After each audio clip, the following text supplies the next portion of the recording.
Good afternoon. This is Ralf Friedrichs from the Take Back Your Life show. With us again for a second try is Brandon Weber from Alaska, Bethel, Alaska, and I just want to welcome you, Brandon. How are you today? Good. How are you, Ralph? Good.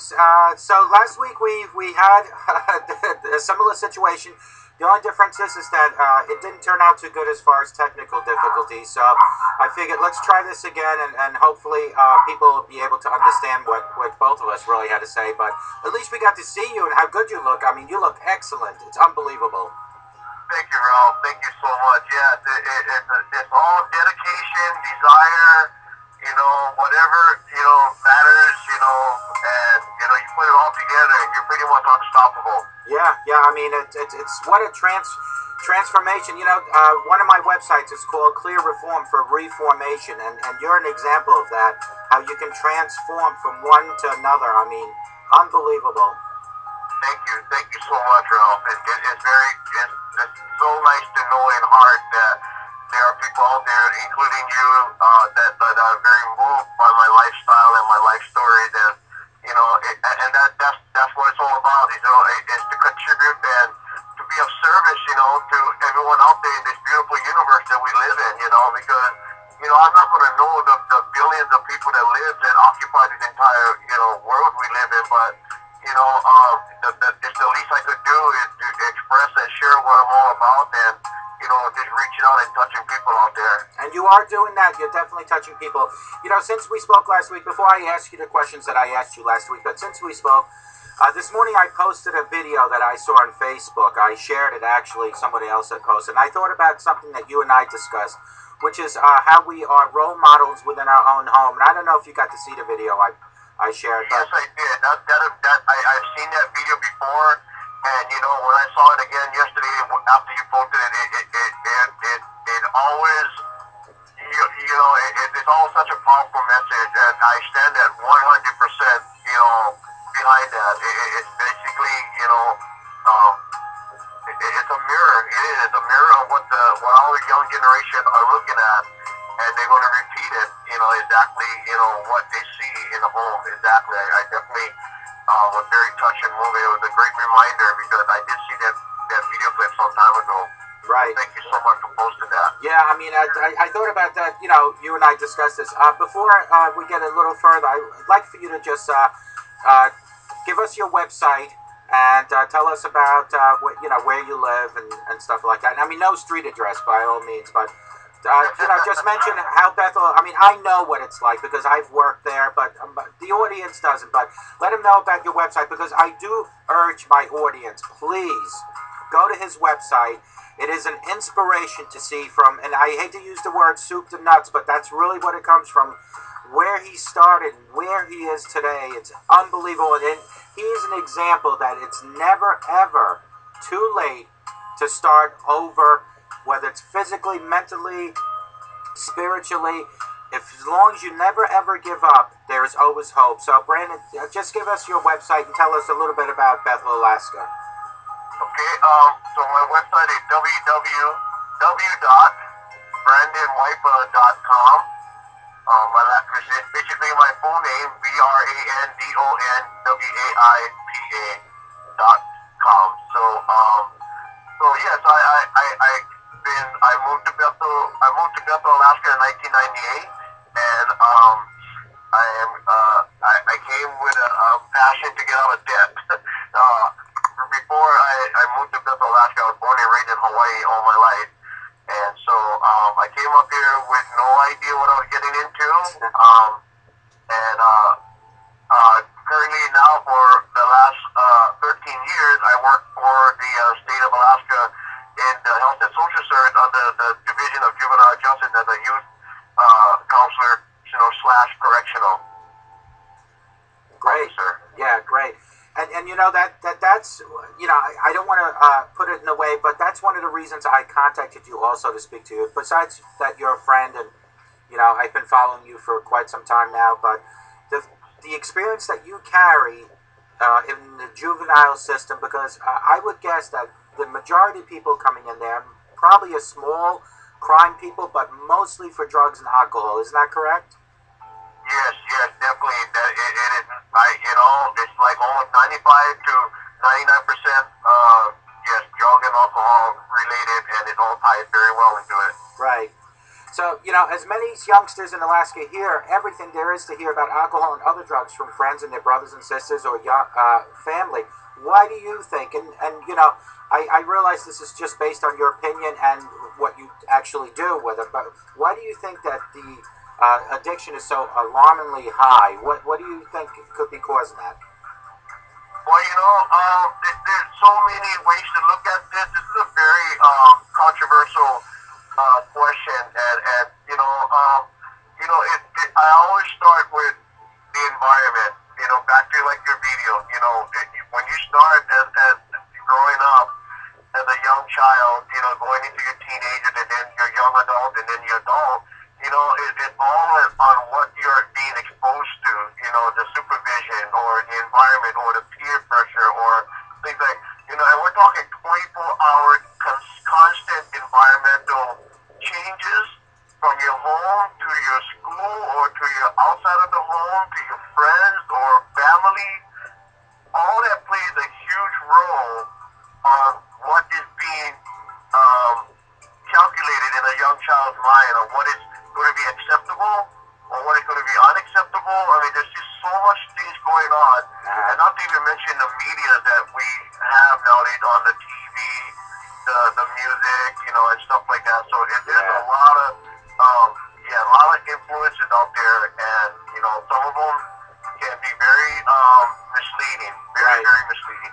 I agree. And you know what? This is not just for juveniles now, but peer pressure. Whether you're an adult, whether you're a child, whether you're just, for an example, you could be in the gym and you might be pressured when you see somebody else doing better than you to actually shoot for more. And the same goes with drugs and alcohol. When you see your friends doing it, you might end up wanting to do it. And I'm assuming, with your experience, you probably see a lot of peer pressure down there too, right? Up there. Absolutely, yes. I have experienced pressure all my entire life, even to this day, even up to last night. Yes, it's life. It is. You can't deny it. You can't avoid it. That it will be there in front of you. Yeah. The only thing that you have power with the whole surrounding it, how you choose to deal with this moment or this, this challenge that comes up right in front of you. If it is a challenge or whatnot, it's how you take that and what you're going to do with it. Right, exactly. And you know what? You actually put a little pressure on me, believe it or not. I slowed down eating candy because I look at you and I'm like, my God, he's really doing well. And that's an example of peer pressure, because you and I are somewhat like peers, and when I see somebody doing so well physically, it makes me want to do better for myself. So I thank you for that. Oh yes, you're very welcome, and thank you for sharing that. It's good to know, and it's good to always hear that. It just gives me more energy, and it gives me more desire to continue this. It just becomes the fuel, the FUEL fuel. Yeah. That fires my life to continue to inspire. Well, yes. my wife and I just went to our daughter's graduation. She just graduated from RN school, and there was a speaker who said something, and I just wanted to mention this to you. This particular statement, you probably heard on my last two videos, but reach to teach and reach to preach. Think about those words, reach to teach. So you reach out to teach other people, and you reach out to preach. And when I say preach, I don't mean spiritually. Just preach. It could be physically, how to take care of your body. But those words are pretty strong. Reach to teach, reach to preach, Absolutely. It's all about living by an example. It's all about role modeling, Right. It's all about, not trying to be the hypocrite, I mean, exactly, and to me it's really important because, you may be able to manipulate and fool people out there in the world, but there's two people you will never be able to fool, and that's yourself and your higher power. Yeah. And you have to live with that. You got to ask yourself, did I really do the right thing? Was my integrity 100% genuine? Was my honesty out there? Was everything pure? And if you can close your eyes before you go to bed on that day when you realize this is it, my day is over with, I'm ready to go to bed, you ask yourself the question. And if it's not, you have a lot of unsure or a little uncertainty, then I encourage, make changes. Do it. Do what you said that you didn't do. I mean, go ahead and do it. Don't go to sleep. Do it. You know, Exactly. whatever it is that you gotta do. Because when you wake up the next day, if you're allowed to wake up the next day, then you can at least say that, hey, you know, I gave it all I got. You know, this is all I have. This is all I, you know, have in me, and I gave it everything. I gave it my best. I gave it 100%. Yeah, exactly. I agree. You know, for some of the juveniles, whether it's in the correction facility you work or it could even just be in the school systems in Alaska, they've already seen firsthand dangers of alcohol and drugs and the damage that can be done to individuals, to their relationships with their friends and families. Are they better off firsthand knowledge than the ones that don't know anything about drugs and alcohol at all? What do you think? You know, it can be yes and no, you know, because again, you know, we go back to the exposure, the upbringing, you know, the child, you know, child's eyes, you know, it all depends how are they being educated. And to some, by the time they try to get educated, whether it's at school or whether it's at you know, for maybe like a treatment, center or things like that, it may all be new to them, you know, because the damage is already done. Yeah. You know, and for them to process on it, it's almost like learning a foreign language, you know, and someone would think, well, there's nothing wrong with me with this alcohol that I'm living, whether we see it as abuse or not. They just may not even have a clue that it's very destructive. Exactly. You know, because there's responsible drinking, and then of course there's irresponsible drinking. But Right. the fact is, it is alcohol, and you know, and the thing is, um, it is not against the law when you hit a certain age, things like that. So, I mean, so this is where it's so controversial, and of course, you know, yes, if as far as you know, what your question said, yeah, it's a very serious matter. It is. After you and I spoke last week, I had somebody actually send me a comment because they heard us talk about something. They had a question for you because I had mentioned that I would talk to you again. So here's the question.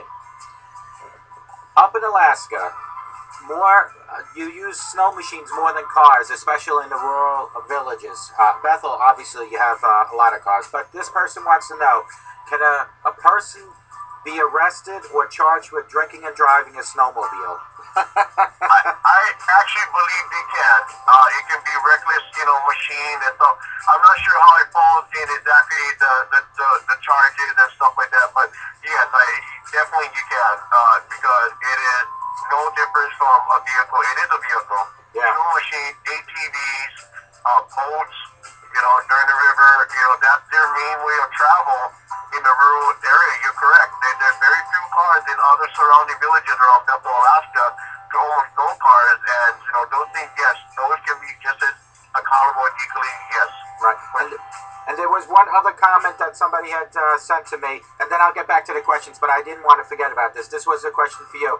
Somebody had says, could you please ask Brandon, why doesn't he create his own Power in Alaska fitness program on television? Wow.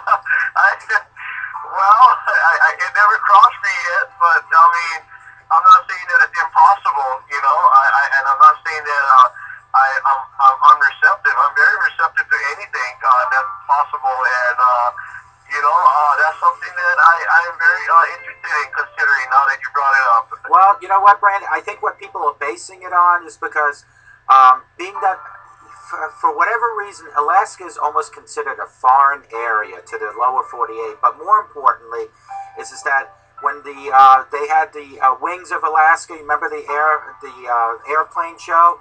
People are you know, just. I've heard of it, but you know, I don't have television anymore.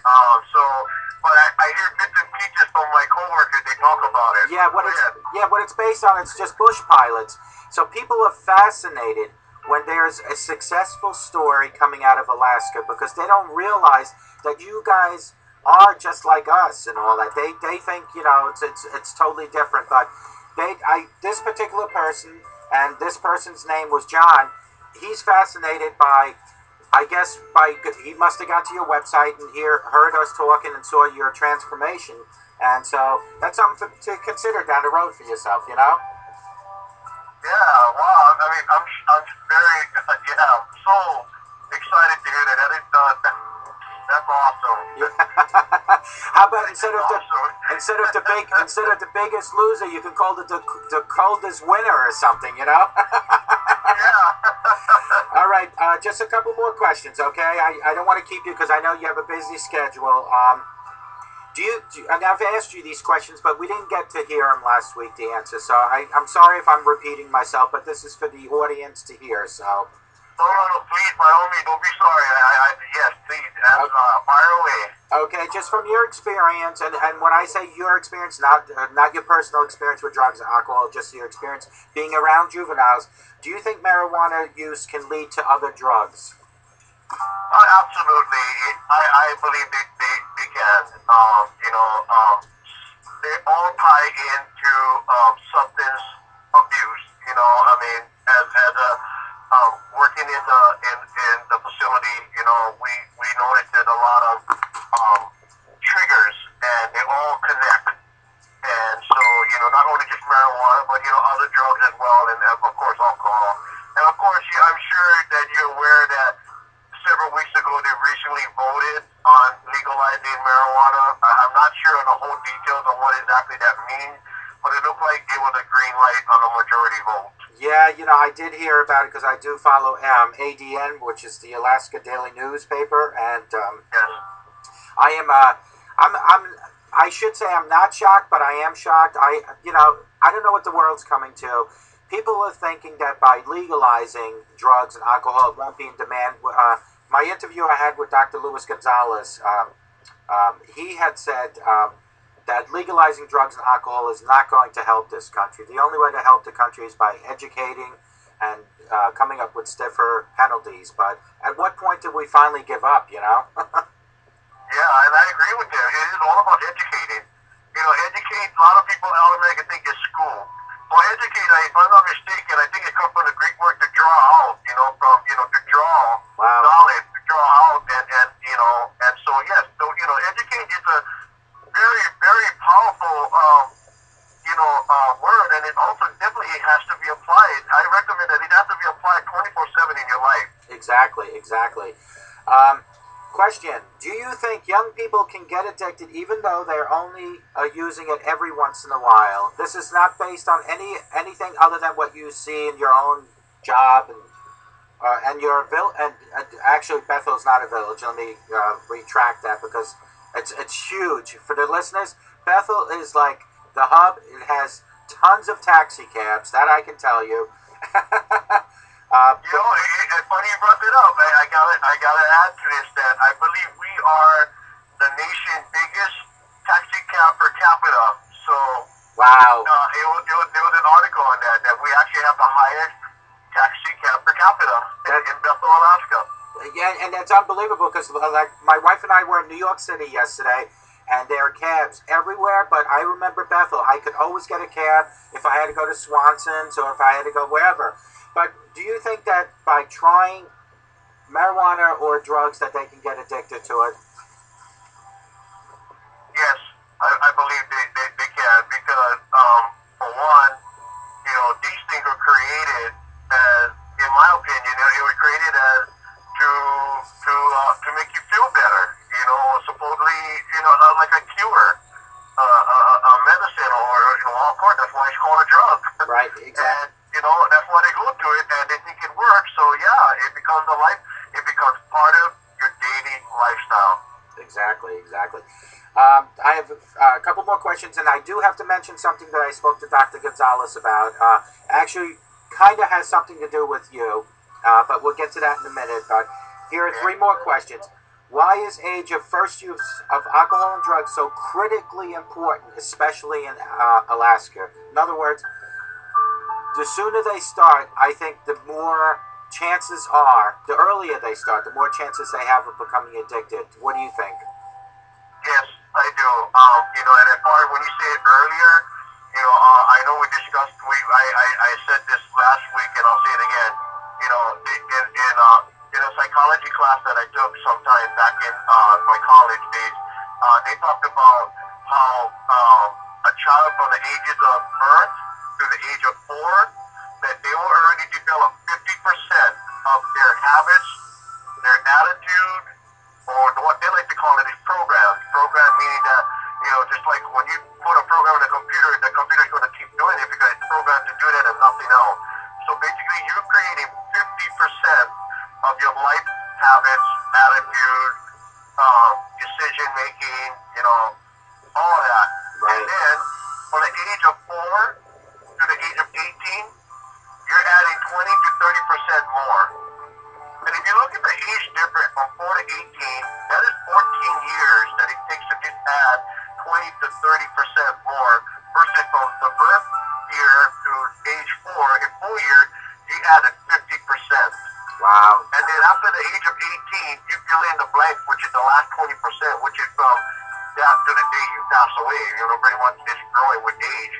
And to me, that's really, really, really serious when they talk about how the brain works that way, because it's developing, it's already accepting sounds, pictures, words, intakes into the body, whether it be food or chemicals, and it's already processing, and it's going to say, this is what I want, this is what I don't want, and this is what I accept, and this is what it's going to be like, and it's already molding you as a character, and it becomes part of you, and it stays with you, and then, the toughest challenge is when you surrender and realize that I need to make some changes. Right. And that's where it becomes such a challenge when you break habits.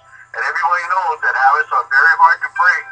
For, like myself, being at age 42 years of age, and let's say I've been doing this for the last 40 years, and then I have to break the habit. It's not going to happen overnight like a light switch. Yeah, that's very well said. Very well said. Thank you for sharing that. Should a parent in Alaska be concerned about prescription drugs when the real problem is illegal drugs like cocaine, heroin, and meth? Do you think that they need to worry about if they have painkillers in their medicine cabinet or any addictive prescription drugs also?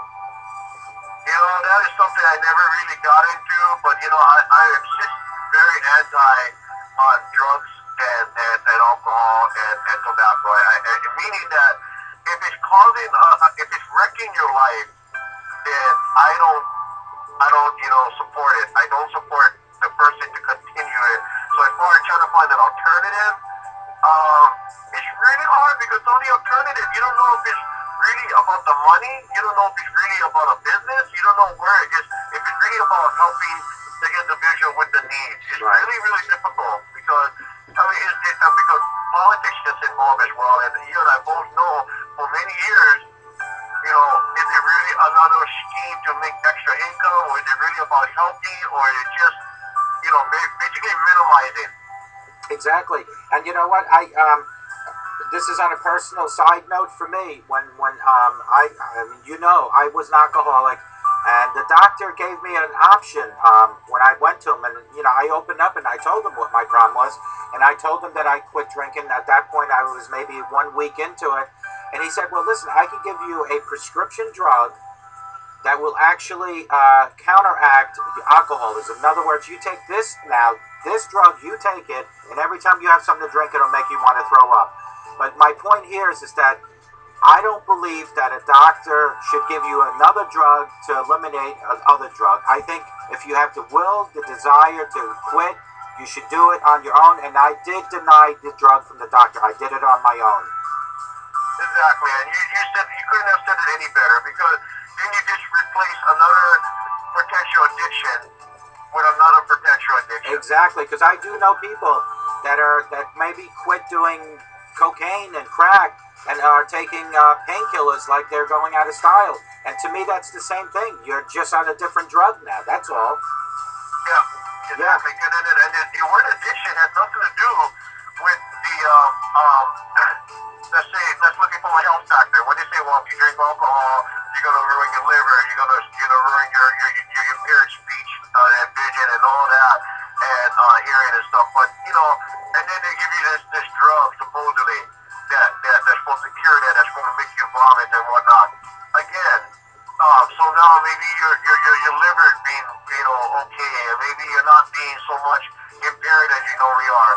But again, you're being dependent. You're depending on on something that's not from you. And, you know, so the best thing for to cure all these problems within yourself is yourself. That's your cure right there. You make changes. You know, you have to literally admit and surrender that only I can do this. Not a drug, not some miracle needle or things like that. It's all from you. It has to come from within you. It is. And Yeah. that's the way it's always been done. But again, do we educate our people about these kind of lifestyle techniques? Do we educate our society to be dependent on ourselves individually versus being dependent on medical or other technologies? I mean, you know, look at everybody. You and I can go way back in the 70s where you want to flip a channel, you have to get off your couch or your chair, change the channel, and go back and sit down. Oh, it's not loud enough, or it's too loud. You get back up there, and you turn down the volume, turn up the volume. You had to move. You had to think. You had to generate all those mechanisms, those cognitive, all those stuff in your brain, and it was healthy because you're firing up everything in your body to think and to make decisions versus now everything's all in the palm of your hand, and you sit there and you just flip and press a button and okay, we're good. And it's like, wow, we are not designed to sit and be dormant, and that's where I feel this world is going to. We're going to be so dormant that we forget that we even exist. You're absolutely right. And you know what? I always say this is that you need to include your higher power. It doesn't matter who your higher power. In my case, it's God, but you need to include your higher power because you wouldn't be in the predicament, whatever your life story is. If your life is crumbling and all, you obviously can't handle it on your own. And I always say, no matter what your higher power is, your higher power means hope. There is hope by believing in something that's stronger than you are that can help you. And that's really what it comes down to. Yes. Last question, and then I just want to share real quick with you what I thought about for you. But why do you think some people become addicted while others don't? I mean, that's just a question. Why do people become addicted and why others don't? Yeah, why do you think the reason might be? That's a good one. That's a good one. That's a very nice one. That's a very good one. Why do people become addicted? Maybe to fill in something that's missing. Maybe there's a void, possibly. You know, I mean, you know, maybe they're questioning, is this okay? Is this an acceptable lifestyle? Maybe it could be a lot. Yeah. It could just, you know. It definitely could be. I mean, I thought about this question and I compared it to me.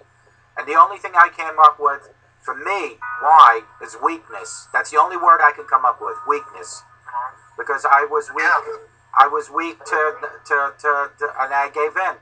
But are you still there? Yes, I am. Yeah. Oh, okay. Loud and clear. Yeah, I heard a beep.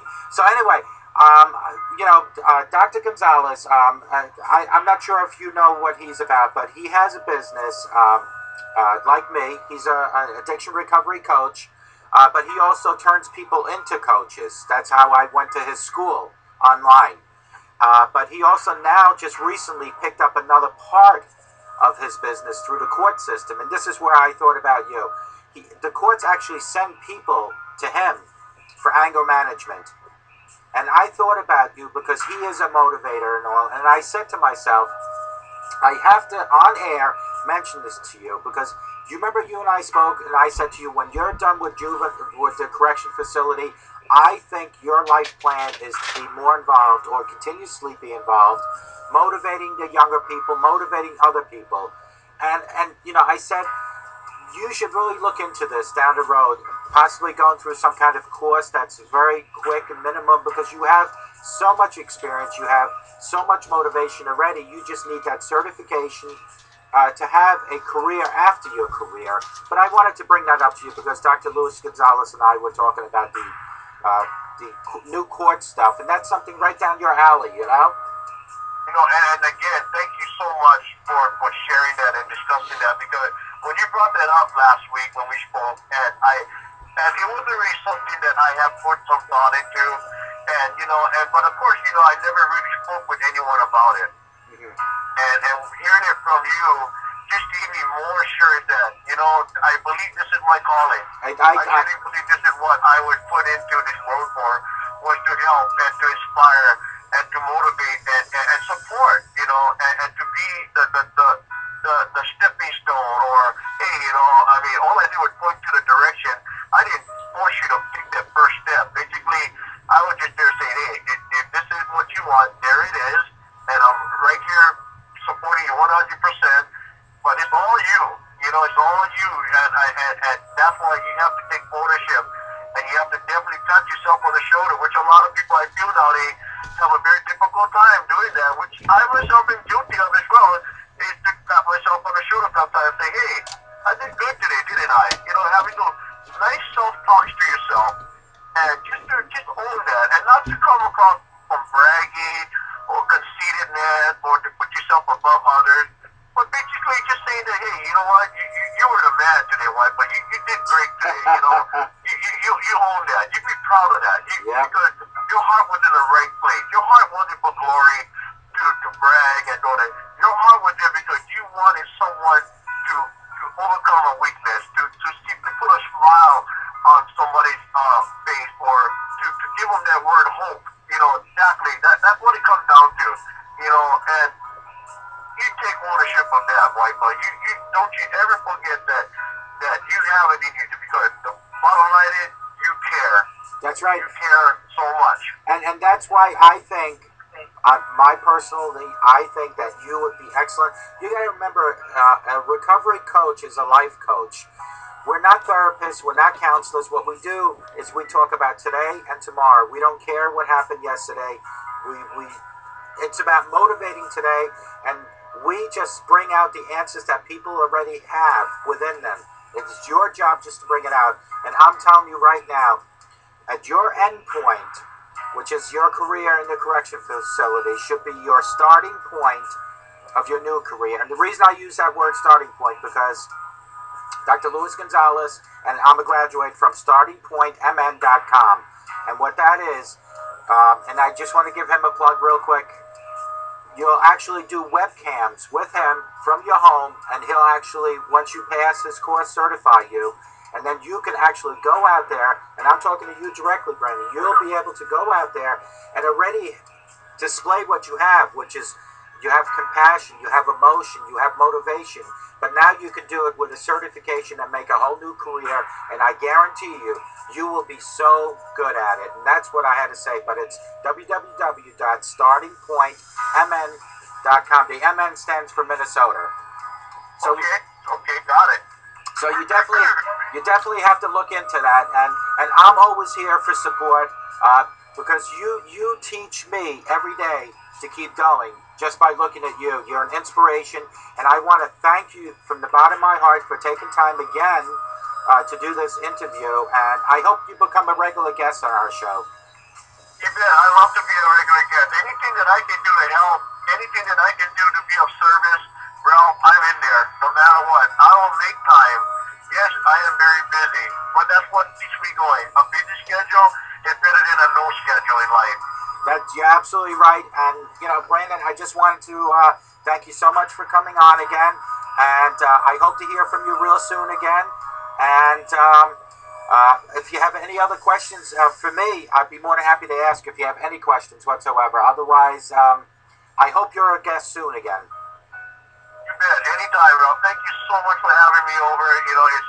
It's very wonderful, and it's very inspiring to just know that, making a friend from all the way across the other side of the nation. That's right. I can imagine that where this is going to go even further, that, we're going to definitely connect with other people, lifestyle, and, it's one heart at a time, one hoop at a time in a person's life. Brandon, you have a calling. Don't forget that. You have a calling. There's going to be bigger and better things coming your way even after your career as a officer in the court system or in a correction facility. I think, personally, that you have a long career coming ahead of you.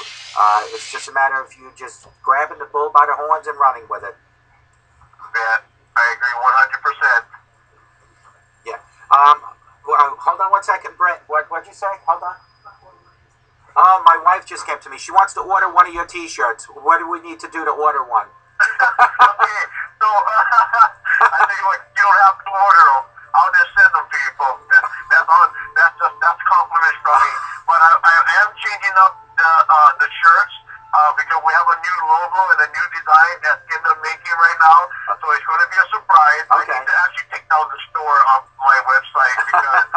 It's going to be outdated soon. So I'm going to tell you right now, dude, I don't want to say don't order shirts, but if you guys, and this is for anyone else who's going to listen on this as well, on your blog as well, Yeah. but we have new designs coming out, and we have put a lot of work into it, and we're working on coming up with a perfect slogan and a perfect role model message as well to go with the slogan that represents, my blog, which is pretty, again, my beautiful life. And again, it's all about, like we talked about, about sharing, inspiring, and motivating.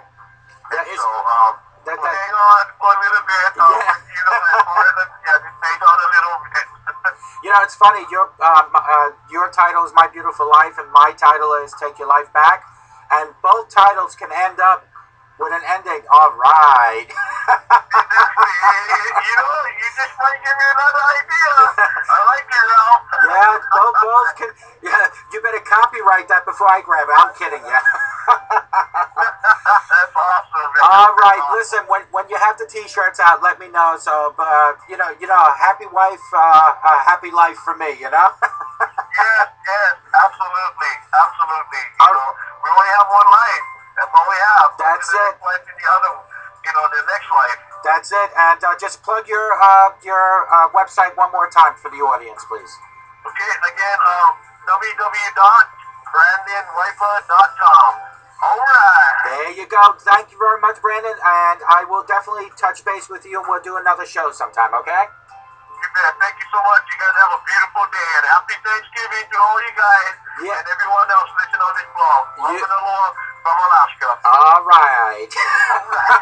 Take care. Bye-bye. Bye-bye. Bye-bye. Okay, folks. Thank you very much for listening today. That was Brandon Whopper from Bethel, Alaska. The funny thing is that one of the reasons I got to know him was I spent a lot of time in Bethel, Alaska myself, working in the optical field. That was actually a hub. And then we started following him because, folks, if you go to his website, which is www.brandonwaipa.com, you will see a person that transformed from, and I'm not going to say huge, but I'm going to say a husky person to a very good shape person. And what it really comes down to, folks, is dedication.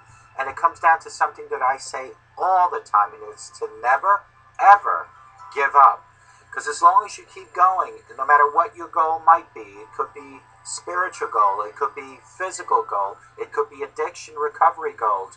No matter what your goal you're setting, you need to have an action plan, and you need to follow that action plan by the T.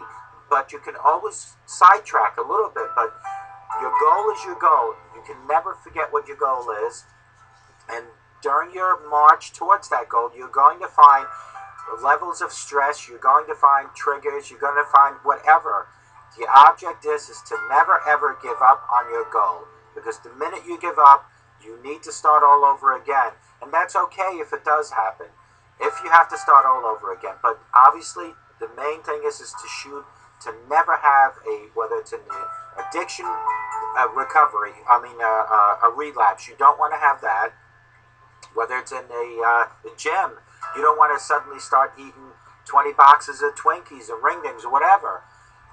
If you have a goal set, you need to follow it and follow it strictly and never ever give up on your goal. But that was Brandon. So, like I said, all the years that I worked up in Alaska, I started following him, and then my wife started following him. But he is an inspiration. I hope each and every one of you guys go to his website, www.brandonwaipa.com. That's BRANDONWAIPA.com. Go and leave a comment. Let him know that you heard him on Take Your Life Back show with Ralf Friedrichs. Let him know that, and make sure you order one of his t-shirts. He has t-shirts up out, but he's redesigning them. But his slogan is all right, and it's a great slogan. So order one of his t-shirts. Folks, let the sunshine into your heart and your home, and I guarantee you will have nothing but positive results. And remember, sober today, also I guarantee you, will give you a better tomorrow.